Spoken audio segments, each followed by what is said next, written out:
जैसा कि हमने पिछली वीडियो में बताया था, देखिए पॉलिसी बनाई तो गई नर्सरी से लेकर के और विश्वविद्यालय स्तर तक। तो जिसका जो फार्मूला दिया गया था 5+3+3+4 बताया गया, उसके बाद विश्वविद्यालय था। लेकिन हम क्या हैं, मैं विश्वविद्यालय टीचर हूँ और विश्वविद्यालय के छात्रों और आम लोगों के को ध्यान में रख कर के ये वीडियो बना रहा हूँ, इसलिए मैं ऊपर से नीचे की ओर आ रहा हूँ। तो चलिए, अभी मैं थोड़ा विश्वविद्यालयों की शिक्षा के बारे में हमने थोड़ी बात करी थी, अब मैं नीचे की एजुकेशन उस पर आता हूँ। और ख़ास तौर से मेरा ध्यान ये है कि आर्ट एजुकेशन जो है, जो कला की शिक्षा है, ये कैसे ज़्यादा प्रमोट हो रही है, इस चीज़ को मैं ज़्यादा बल देने की कोशिश करता हूँ। तो देखिए, ये जो हमारा मिडिल स्टेज है, यानी पहले 5+3 तो 5वीं तक है।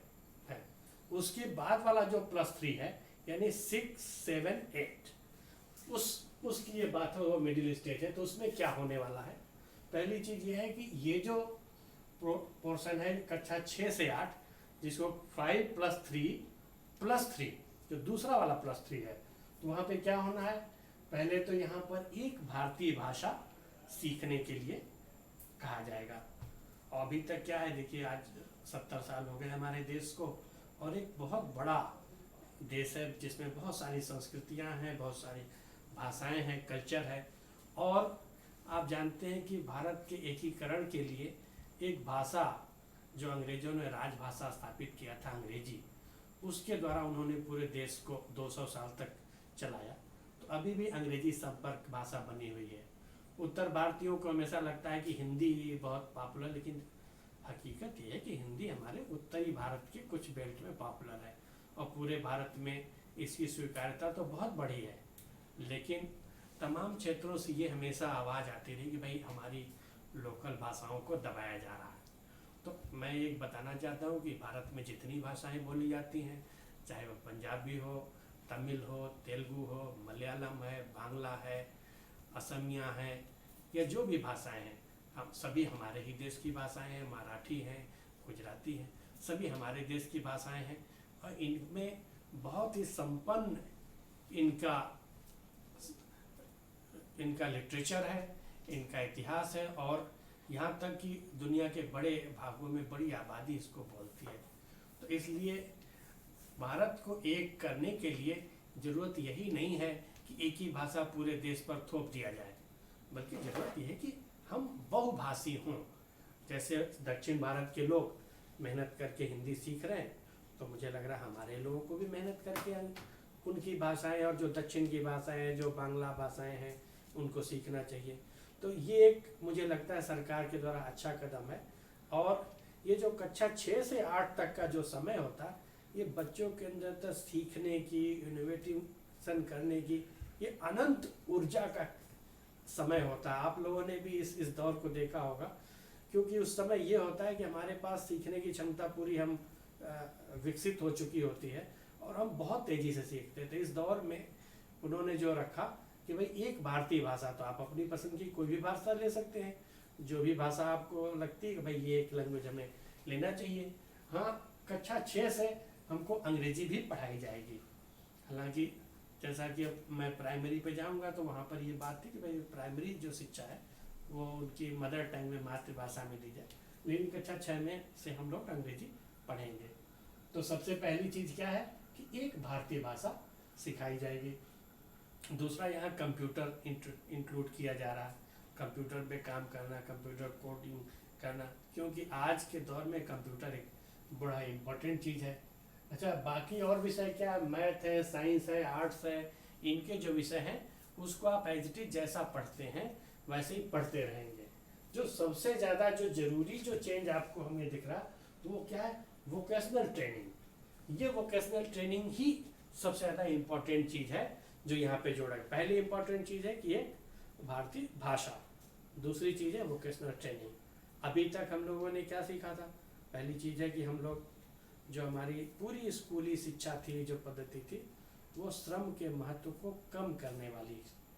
वो ऐसा लगता था कि हमने पढ़ाई कर लिया, हमने एमए कर लिया, अब हम ये काम नहीं करेंगे, हमको नौकरी चाहिए, कुर्सी पे बैठना है, सामान्य काम करना है, बाबा बाबूगिरी करना है, अफसरी करना है, लेकिन कोई कलाकारी, हुनरमंदी और मेहनत का काम, स्किल का काम, इसका महत्व कम करती थी।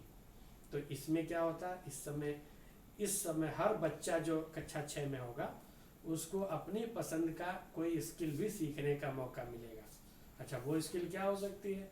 वो स्किल हो सकती है कि कोई अगर गार्डनिंग का काम पसंद है, अब मैं जैसे बता रहा हूँ, मैं छोटा था, मुझे एग्रीकल्चर और गार्डनिंग का काम बहुत पसंद था। मैं जा कर के, जब मैं कक्षा 6 में था, हमारे स्कूल का एक फार्म हाउस था, मैं उसमें जा कर के माली दादा से खूब सारे पौधे बनाना, कलम लगाना, इन चीज़, इसमें मुझे जो उत्साह, जो फीलिंग आती थी, उसके बारे में तो मैं कभी बता ही नहीं सकता हूँ, क्योंकि वो बहुत ही गोल्डन चांस था। और उस समय बहुत कुछ सीखने का होता था। मैं देखता था कि हमारे कुछ बच्चे, मुझे लग रहा वो एक अच्छा स्कूल था, गोरखपुर में मैं पढ़ता था, वहाँ पर कुछ बच्चे बड़े गिरी से कुछ छोटा ट्रे बना लेते थे, वो भी मुझे बहुत अचंभित करता था। लेकिन ये सारी चीज़ें अब वोकेशनल ट्रेनिंग में बच्चों के पास आएगी कि कोई बच्चा उसके करने के साथ अगर वो मूर्ति बनाना सीखना चाहता है, उसके लिए अवसर है। वो सिलाई सीखना चाहता है, उसके लिए अवसर है। कोई बच्चा वहाँ के साथ बढ़ई कारपेंट्री वर्क सीखना चाहता है, उसके पास अवसर है। माली का काम सीखना चाहता है, गार्डनिंग का काम सीखना चाहता है, कोई भी ऐसा एक स्किल। इसका प्रभाव क्या होगा? इसका प्रभाव ये होगा कि आप जब 8वीं क्लास पढ़ते हैं, जब पढ़ाई करते हैं, तो आपके पास एक स्किल आपके पास होगी ही। वो स्किल कौन सी होगी? जो आपको पसंद है, जिसमें आपका मन लगता है, जिसमें आपकी रुचि है, और वो उस स्किल के भी नंबर मिलेंगे आपको। ये नहीं कि ये स्किल है, अब मैं जैसे मैं बता रहा हूँ, मैं अभी तो आर्टिस्ट हूँ, मैं पेंटिंग करता था, और बाद में मैं अभी उसमें इस मेन स्ट्रीम में पढ़ाई करके और लखनऊ विश्वविद्यालय में प्रोफेसर हो गया। लेकिन जब मैं छोटा था तो इस पेंटिंग के काम को ज़्यादा महत्व नहीं दिया जाता था परिवार में। हमारे घर के लोग सोचते थे कि ये इनके खेल कूद, तो हम इसको अपने खेल कूद के समय से ही निकाल के, क्योंकि इसके लिए तो नंबर नहीं होते थे, इसके लिए कोई सराहना नहीं होती थी, इसके लिए कहीं कोई अप्रिसिएशन नहीं था, और मुझे ये भी नहीं मालूम था कि इससे हमारा भविष्य में कैरियर भी बन सकता है, हमारे लिए कोई रोज़गार भी मिल सकता है। लेकिन ये हमारे लिए एक नशा ज़रूर था। तो अब मैं अपना समय कहाँ से निकालता? कॉलेज स्कूल में तो समय था नहीं।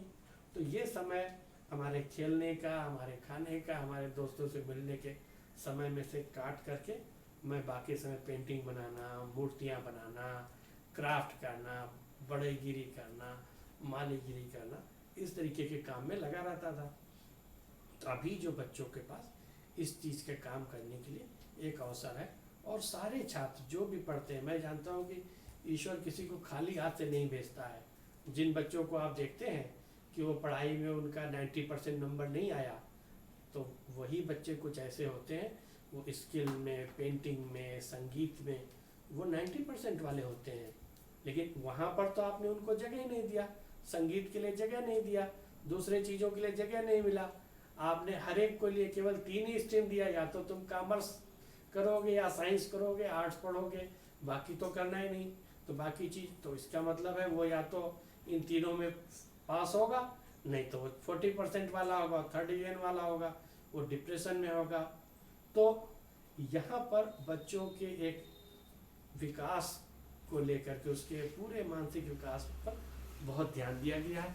और इसलिए मैं, जैसा कि मैंने बताया था कि मैं इसका पक्षधर हूँ, तो मैं इस चीज़ को, सरकार ने जो ये प्रयास किया है, ख़ास तौर से जो हमारे महान वैज्ञानिक हैं कस्तूरी रंगन साहब, जिन्होंने इस चीज़ को महत्व को समझा था, तो मैं उनको बहुत दिल से अप्रिशिएट करता हूँ।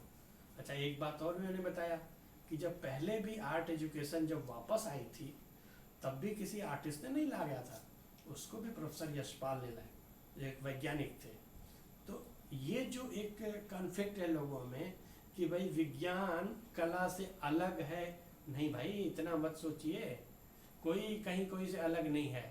एक आपकी ज़िंदगी बनाती है, आर्ट आपकी लाइफ को खूबसूरत बनाती है, विज्ञान आपको एनालिटिकल बनाते हैं, आपकी जो सोच है एनालिटिकल बनाता है।